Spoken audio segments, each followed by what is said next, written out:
Can you explain, Chris, the thinking behind you staying in London when the other guys played in Sussex, but when, on the face of it, you are short of runs? Yeah, I think it was just the fact that I played quite a lot so far, and it was a good chance to just have a break mentally and physically, really. So got to work hard in the nets and pretty much trained every day. So still got my volume up, but yeah, it was just a chance to have a break, really. And has it worked? Do you feel refreshed? Yeah, I do. I mean, it's been different. There's been a lot more pressure. Naturally playing international cricket, so it was good just to get away and get away from it for a couple of times and refresh. Steve Smith didn't train. What's your observation of his back and how he's doing? Oh, I think he's doing okay. I mean, I think he might have tweaked it a little bit yesterday, but talking to him, he said he's improved a bit. So hopefully he'll be right to train tomorrow and good to go on the first day. Did he say he was in pain? Not really. I think it's just a bit restrictive. So yeah, hopefully it's not a big issue. Chris, can I ask, having waited so long for a second chance, have you enjoyed this experience so far? Yeah, I mean, it's been interesting. There's things about it that are quite intense and sometimes hard to enjoy. But you know, the fact that you're playing for your country, living your dream, you know, it's a fantastic thing to do and feel very privileged. So. You know, there's pros and cons, but yeah, I mean, I'm loving this opportunity.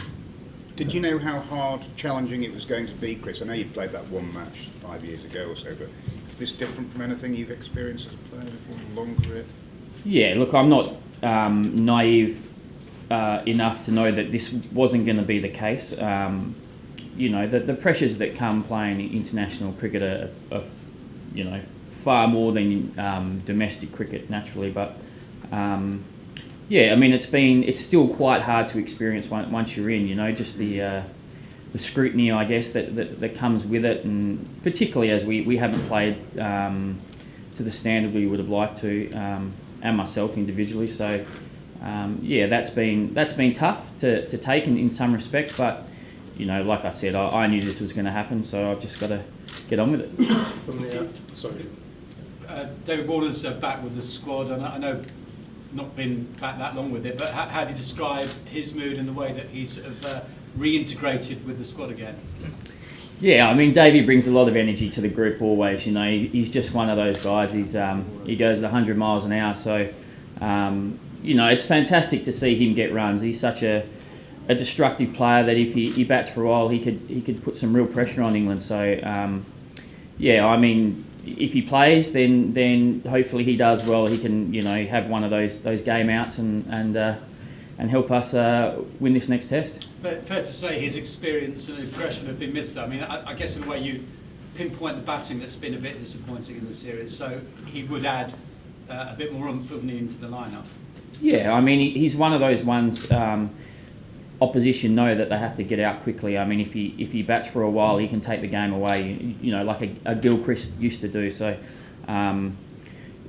you know, hopefully that he can do that for us if he does play.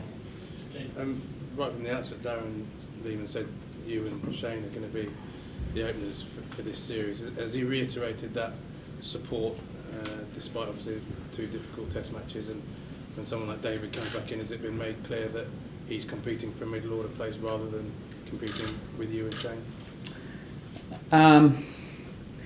I think going back to it, I think initially, you know, Darren said we were the openers to start, but it's up to us to perform. You know, I know full well that if I don't perform, then I may not deserve a place in the side. So the rest of the series, who knows what's going to happen? It's just, you know, I've got this opportunity, I've got to make the most of it. But you know, I think they used Davey in the middle order when he went and played for Australia A. So I don't know if that's what they want to do, but maybe it is. But it puts a bit of extra pressure on you, I guess. If you've got the confidence knowing that you are going to be playing, then perhaps that gets rid of some of the pressure, thinking that you're playing for your place. So do you feel in a bit of limbo there? Not really. I think playing international cricket, there's pressure anyway. You know, it doesn't really matter. I mean, you know, I've been captain of sides, I've selected sides, asked people to do different roles. The key is to score runs or take wickets. You know, that's your job. So you've got to forget about anything else and just get on with it. Chris, can I just ask you about that freak dismissal at Lord's? Have you ever experienced anything like that before? And what was going through your mind as you were thinking about reviewing it? Yeah, I have hit maybe a couple of full tosses up the chimney, but yeah, look, it's one of those things. The ball went up and above the sight screen, and I just couldn't really see it. So, you know, it's in hindsight, you know, hopefully I would have done something different. And as for not reviewing it, it's hard to know. I think there was no real reference points, no normal reference points to gauge, you know, whether I'd reviewed that and that was hitting middle halfway up. You know, I would have looked a bit of a fool, to be honest. So yeah, I couldn't tell, and we were already down one, which was probably my fault as well. So yeah, that's the way it goes. You said to Shane, I think that's missing. You know, you should have a look at that. Yeah, and as I said yesterday, as a cricketer, I make a poor umpire. Chris, it's probably fair to say that so far this summer Australia's batting's been sort of a collective failure, I suppose. What's your personal remedy when things aren't going right with the batting to get back into the ball? I think it's just a fight. I think you've got to get stuck in. I mean, I you know, there were times playing at WA when we weren't doing so well, and Justin Langer, that was his motto, and it kind of seemed to work for me. So yeah, I don't think there's anything else you can do but fight as hard as you can, and just try and stay out there and you know, not surrender your wicket, which, you know, we've probably been doing a little bit too easily. So you know, that's probably what I'm going to be looking to do. When's the team going to be announced? Good question. I couldn't tell you. I'm sorry. An unenviable position to test down. How's the team coping? What's the mood like ahead of this crucial one? Yeah, look, it's pretty good. Ideally, you know, you like to win matches, but we know this is a big challenge, and it's a bit of a journey as well. So a lot of guys, you know, who are still kind of developing, I guess, and there's a long way to go. But I think with Darren at the helm, and Michael Clark's been excellent as well. I think that the mood's still good, and we're still positive, and you know, we win this game, and things change quickly. Chris, you talked about the importance of getting away from it and refreshing yourself. Can you give us an idea of what sort of things you were doing over the last few days to do that? Yeah, I've probably learned to stop reading the papers finally. Yeah, look, I mean, I've had some family here, so I've been able to you know, hang out with them and just do things that I'm used to. So, you know, whether it's go to the gym or just hit balls or whatever, but something that you can just kind of get away from the pressure and enjoy yourself.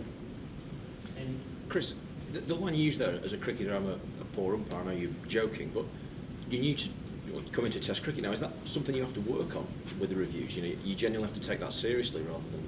Oh, absolutely. I mean, it's a big part of the game now, and I've never been a part of it, so it's a bit of a learning curve for me.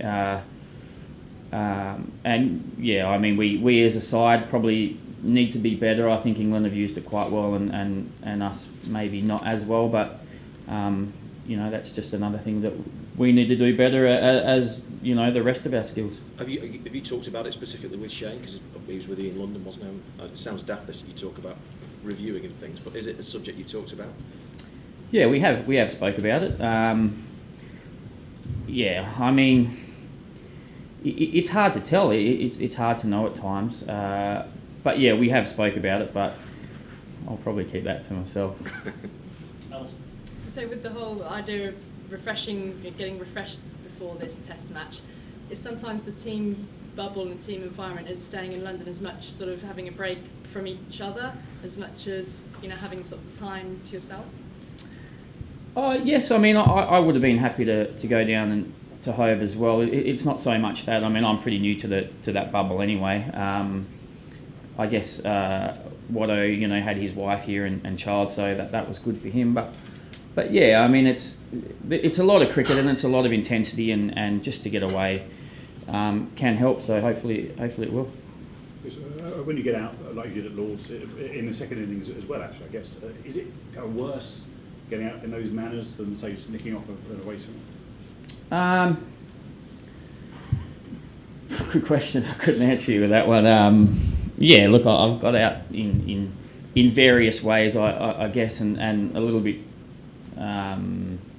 unusual. So, you know, in some respects, I think I've been doing a lot of good things. I mean, you know, facing Anderson and Broad with a new ball is exceptionally hard, and I've managed to kind of get through those times. So, you know, there's some things I can be proud of, I guess, but getting out at the wrong times is not something I can be. Last question, Tim Fowler. Michael Clark's the only one who's played a test match here because they missed out last time, which is quite amazing to think. I mean, from your county cricket, Dave, what's your experience of Old Trafford, and what do you make of the conditions here? Well, first of all, I've not played a first-class game here. I mean, I've always been in a different division, so... and the only times I have played here, it's practically rained the whole time. So, so yeah, it's. I guess of all the grounds, this is probably the most foreign. So, looking at the wicket, it looks a little bit interesting. You know, there's a few cracks there already, so it'll be interesting to see how it plays. It's quite hard, but yeah, we'll just have to wait until day one and see what happens.